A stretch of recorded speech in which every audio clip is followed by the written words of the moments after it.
ချိန်မှာအပန်းဖြေနေရပါသူခေတ်တွေလာလို့ဆွဲတာရ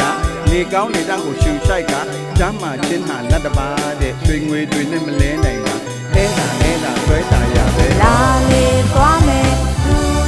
သွားမယ်တရားလဲဖူရင်ဝင်လာခဲ့ပါအောင်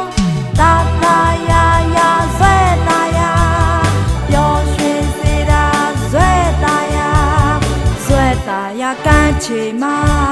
အပန်းဖြေနေရပါ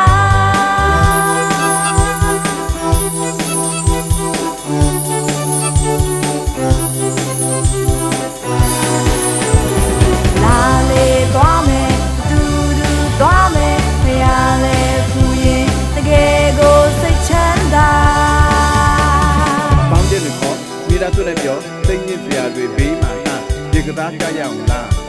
ဟုတ်ပြီနော်အဲ့ဒါဆွဲတာရပဲပေါ့